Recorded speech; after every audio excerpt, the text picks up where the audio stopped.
नमस्कार दोस्तों, स्वागत है आपका आपके YouTube channel target with Malik में। आज हम 25 अप्रैल 2020 की नेशनल करंट अफेयर करेंगे और आज के करंट अफेयर की PDF वीडियो के नीचे डिस्क्रिप्शन में मिलेगी। आज का हमारा पहला प्रश्न है, हाल ही में माई बुक माई फ्रेंड अभियान किसने शुरू किया? हमारा ऑप्शन रमेश पोखरियाल, अमित शाह, नरेंद्र सिंह तोमर, उपयुक्त सभी। इसका आंसर है रमेश सिंह पोखरियाल ने।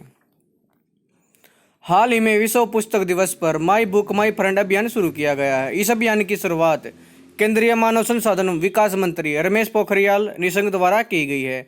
यह अभियान सोशल मीडिया पर शुरू किया गया है। केंद्रीय मानव संसाधन विकास मंत्री रमेश पोखरियाल निशंक ने सभी छात्रों से सोशल मीडिया पर माई बुक माई फ्रेंड के जरिए पुस्तकों को साझा करने के लिए कहा है। हमारा अगला प्रश्न है, हाल में भारतीय उच्च आयोग ने व्यापार संवर्धन पर वेबिनार का आयोजन कहाँ किया? हमारा ऑप्शन है बांग्लादेश में, भारत में, रूस में, ब्रिटेन में। इसका आंसर है बांग्लादेश में। हाल में भारतीय उच्च आयोग ने व्यापार संवर्धन पर वेबिनार का आयोजन बांग्लादेश में किया। इस वेबिनार का आयोजन भारतीय Bangladesh chambers of commerce and industries IBCCI ने द्वारा किया गया है। बांग्लादेश में भारत की उच्चायुक्त रीवा गांगुली दास ने भारत और बांग्लादेश के कारोबार जगत के प्रतिनिधियों से दुनिया में कोरोना महामारी के चलते उत्पन्न हुए आर्थिक परिदृश्य के लिए नए विचारों को साझा करने का आह्वान किया है। वेबिनार के दौरान बांग्लादेश में भारतीय उच्चायुक्त ने सभी प्रतिभागियों से कोविड-19 महामारी के कारण दोनों देशों के व्यवसायों के बीच आने वाली कठिनाइयों को दूर करने के लिए मिलकर काम करने का आग्रह किया है। बांग्लादेश की प्रधानमंत्री शेख हसीना, राजधानी है ढाका और इसकी मुद्रा है टका। हमारा अगला प्रश्न है, हाल ही में विंटर ब्लीड्स कप के फाइनल में मैग्नस कार्लसन ने किसने मात दी है? हमारे ऑप्शन अलीरजा फिरोजा, ग्रीम वाटसन, पीटर एडकेन में से कोई नहीं। इसका आंसर है अलीरजा फिरोज ने। हाल ही में ईरान के 16 वर्ष के अलीरजा फिरोज ने विंटर ब्लीड्स कप के फाइनल में मैग्नस कार्लसन को हरा दिया है। 16 साल के अलीरजा फिरोज ने मैग्नस कार्लसन को हरा कर $14,000 अपने नाम कर लिए हैं। 16 वर्ष के अलीरजा फिरोज वर्ल्ड रैंकिंग में 21वें नंबर पर हैं। मूल रूप से ईरानी फिरोजा वर्तमान में पेरिस में रह रही हैं। पेरिस किसकी राजधानी है? फ्रांस की। अलीरजा फिरोज अंतर्राष्ट्रीय शतरंज प्रतियोगिता को नियंत्रित करने वाली संस्था federation international dash ACs FIDE से 1700 की रैंकिंग तक पहुंचने वाले दूसरे सबसे कम उम्र के खिलाड़ी हैं। हमारा अगला प्रश्न, हाल ही में बसंत दास का निधन कितनी वर्ष की आयु में हो गया है? हमारे ऑप्शन 80 वर्ष, 85 वर्ष, 90 वर्ष, इनमें से कोई नहीं। इसका आंसर है 80 वर्ष की उम्र में। उड़ीसा के पूर्व राज्यसभा सदस्य बसंत दास का निधन हाल ही में 80 वर्ष की उम्र में हो गया है।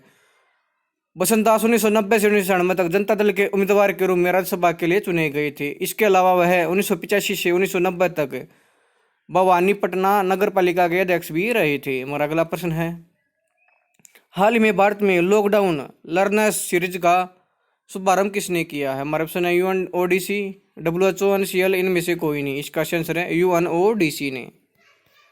हाल ही में संयुक्त राष्ट्र मादक पदार्थ एवं अपराध कार्यालय UNODC ने भारत में लॉकडाउन लर्नर्स सीरीज का शुभारंभ किया है। लॉकडाउन लर्नर सीरीज का शुभारंभ एजुकेशन फॉर जस्टिस के अंतर्गत किया गया है। लॉकडाउन लर्नर सीरीज भारत में शिक्षकों और छात्रों के साथ ऑनलाइन संवादों के लिए शुरू की है। लॉकडाउन लर्नर सीरीज कोविड-19 के कारण सतत विकास लक्ष्य, शांति, न्याय और सख्त संस्थाओं पर पड़ने वाले प्रभाव पर जोर देने के लिए आरंभ की गई है। UNODC की फुल फॉर्म है United nation office on drugs and crimes. हमारा अगला प्रश्न है, हाल ही में NBT और FICCI ने कोविड के बाद के प्रकाशन परिदृश्य पर वेबिनार का आयोजन कहाँ पर किया? हमारा ऑप्शन नई दिल्ली, केरल, नागपुर, इनमें से कोई नहीं। इसका आंसर है नई दिल्ली में। हाल ही में राष्ट्रीय पुस्तक न्यास भारत और भारतीय वाणिज्य एवं उद्योग महासंघ FICCI ने कोविड-19 के बाद के प्रकाशन परिदृश्य पर वेबिनार का आयोजन नई दिल्ली में किया है। इस वेबिनार में मानव संसाधन विकास मंत्री रमेश पोखरियाल निशंक ने भी भाग लिया है। इस प्रकाशन पर श्रृंखला का नाम कोरोना स्टडीज सीरीज है।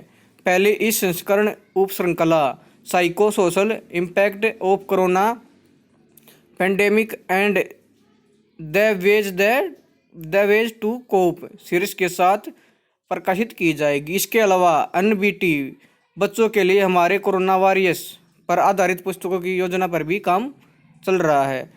नेशनल बुक ट्रस्ट के अध्यक्ष हैं प्रोफेसर गोविंद प्रसाद शर्मा। केंद्रीय मानव संसाधन विकास मंत्री हैं रमेश पोखरियाल निशंक। हमारा अगला प्रश्न है, भारत की पहली कोविड-19 नमूना संग्रह मोबाइल लैब का क्या नाम रखा गया? हमारा ऑप्शन है मोबाइल BSL-3 VRDL लैब। पेट्रा विहिक प्राणवायु इनमें से कोई नहीं। इसका आंसर है मोबाइल BSL-3 वेडरल लैब। हाल ही में भारत की पहली कोविड-19 नमूना संग्रह मोबाइल लैब का शुभारंभ किया गया है। इस लैब का शुभारंभ रक्षा मंत्री राजनाथ सिंह ने वीडियो कॉन्फ्रेंस द्वारा किया गया है। इस लैब का नाम मोबाइल BSL-3 VRDL लैब रखा गया है। Mobile BSL-3 VRDL lab Bharat की पहली कोविड-19 नमूना संग्रह मोबाइल लैब है। इस कोविड-19 नमूना संग्रह मोबाइल लैब को रक्षा अनुसंधान और विकास संगठन और ESIC medical college and hospital Hyderabad द्वारा संयुक्त रूप से विकसित किया गया है। हमारा अगला प्रश्न है, हाल ही में सर्वे द सीनियर्स इंटीवेटिव हेल्पलाइन सेवा किसने शुरू की? हमारे ऑप्शन है DRDO, NTPC, J&K राज्य विधिक सेवा प्राधिकरण। इनमें से कोई नहीं। इसका आंसर है J&K राज्य विधिक सेवा प्राधिकरण ने। हाल ही में जम्मू और कश्मीर राज्य विधिक सेवा प्राधिकरण ने सर्वे द सीनियर्स इनोवेटिव हेल्पलाइन सेवा शुरू की है। जम्मू और कश्मीर राज्य विधिक सेवा प्राधिकरण द्वारा इस हेल्पलाइन को शुरू करने का उद्देश्य वरिष्ठ नागरिकों को दवा, किराने का सामान और अन्य जरूरी सुविधाएं प्रदान करवाना है। इस हेल्पलाइन नंबर से केंद्र शासित प्रदेश जम्मू कश्मीर और लद्दाख के संबंधित अधिकारियों से संपर्क किया जा सकता है। यह पहल कोविड-19 के कारण लगे लॉकडाउन से दुगनी कठिनाइयों का सामना कर रहे बुजुर्गों को ध्यान में रखते हुए शुरू की गई है, क्योंकि उन्हें न केवल बुढ़ापे के चलते व्यवसाय से जल्दी संक्रमित होने का खतरा है, बल्कि किराने के सामान और दवाओं की तरह अपने दिन प्रतिदिन की जरूरतों का प्रबंध करने के लिए भी कठिनाइयों का सामना करना पड़ रहा है। जम्मू कश्मीर के उप राज्यपाल हैं गिरीश चंद्र मुर्मू और लद्दाख के उप राज्यपाल हैं राधाकृष्ण माथुर। हमारा अगला प्रश्न है, हाल ही में कम लागत वाली कोविड-19 टेस्ट किट फलूदा किसने विकसित किया? हमारे ऑप्शन CSIR, IGIB, A&B इनमें से कोई नहीं। इसका आंसर है A&B दोनों। CSIR IGIB दोनों ने। वैज्ञानिक एवं औद्योगिक अनुसंधान परिषद CSIR और institute of Genomics and Integrative biology IGIB ने मिलकर कम लागत में कोविड-19 टेस्ट करने वाली फलूदा किट विकसित की है। यह टेस्टिंग किट दो वैज्ञानिकों डॉक्टर सौविक मेहती और डॉक्टर देवज्योति चक्रवर्ती द्वारा विकसित की गई है। वैज्ञानिक और औद्योगिक अनुसंधान परिषद के महानिदेशक हैं शेखर सी मंडे।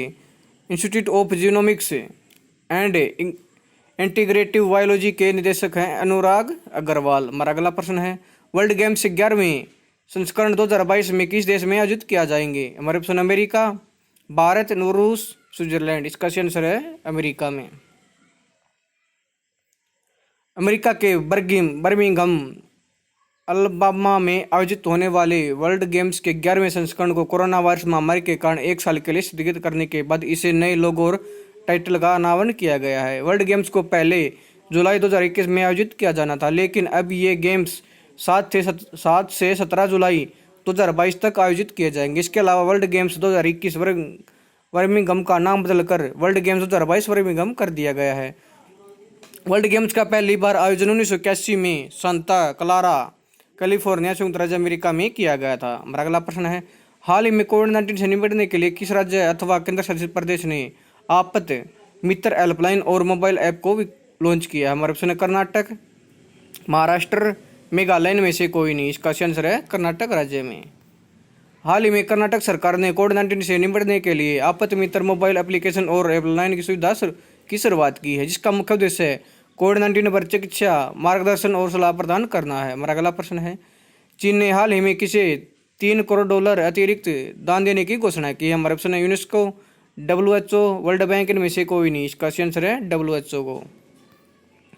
चीन ने हाल ही में विश्व स्वास्थ्य संगठन WHO को $3 करोड़ अतिरिक्त दान देने की घोषणा की है। इससे पहले चीन ने WHO को $2 करोड़ दिए थे।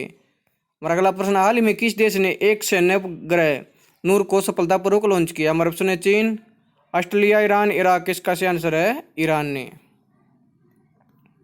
ईरान ने हाल ही में एक सैन्य उपग्रह नूर को सफलतापूर्वक लॉन्च किया। इस सैन्य उपग्रह नूर को केंद्रीय रेगिस्तान से सफलतापूर्वक लॉन्च किया गया है।